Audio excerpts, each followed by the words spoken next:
The new Alice in Wonderland movie is a great way to talk with people about violence and the Christian faith. The scene that I want to show is the scene where Alice slays the Jabberwocky. But for those who haven't seen this movie, a new Alice in Wonderland movie goes off of the famous story of Alice in Wonderland. Alice is now 19. She finds herself back in Wonderland, and she's told about her fate through this mystical calendar that foretells events that are going to happen. And Alice's fate in Wonderland is to slay the Jabberwocky. So it's as if violence is woven into the very fabric of Wonderland. Alice can't get away from this violence. She can't get away from her fate here. As much as she tries throughout the movie, this is who she is, and she has to do it. So what's fascinating is what ends up happening to Alice as she goes through this destiny of hers. Here's the scene.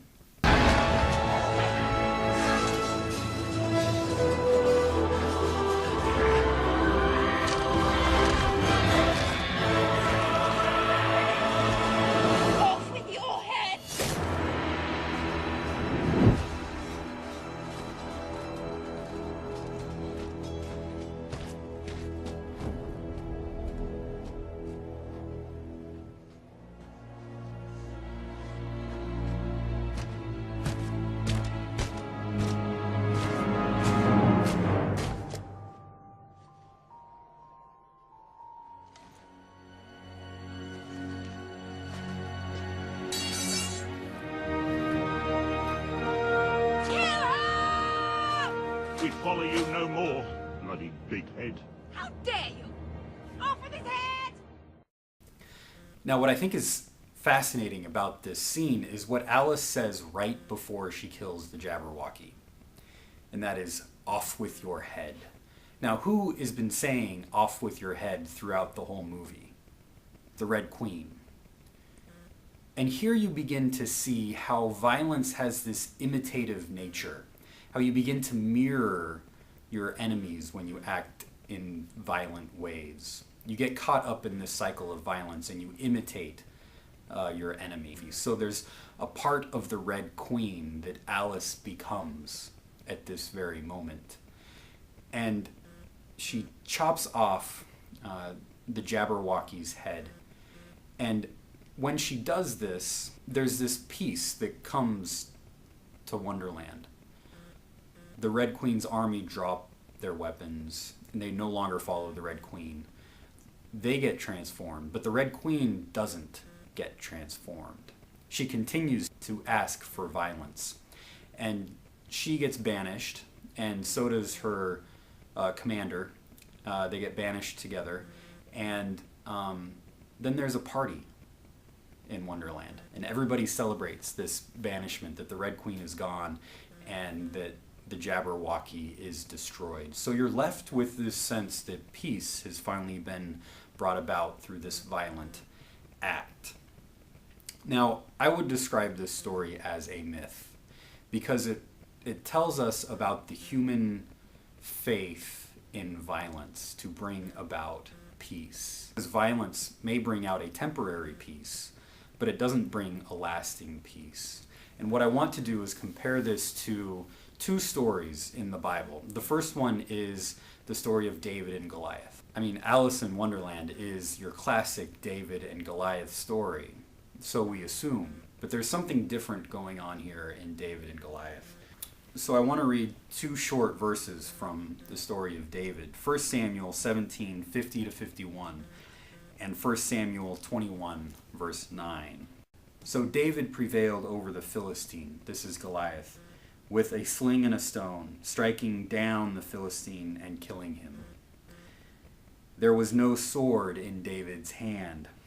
Then David ran and stood over the Philistine. He grasped his sword, drew it out of its sheath, and killed him.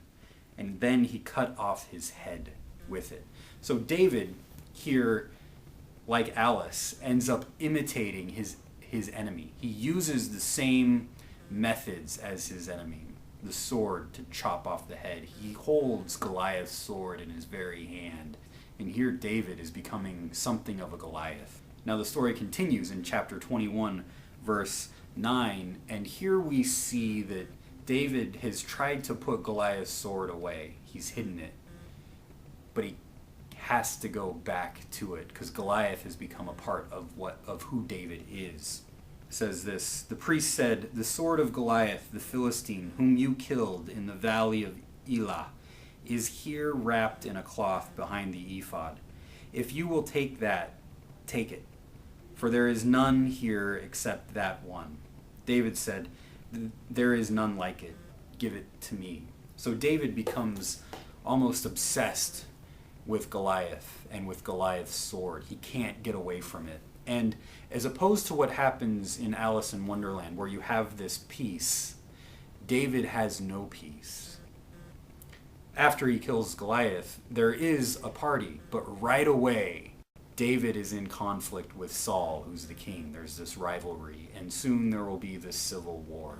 So the peace is very temporary, and the violent act only leads to more and more violence. Now, the Christian response to this, I think, has to come from Jesus in the Gospel of Matthew, chapter 26, verse 52.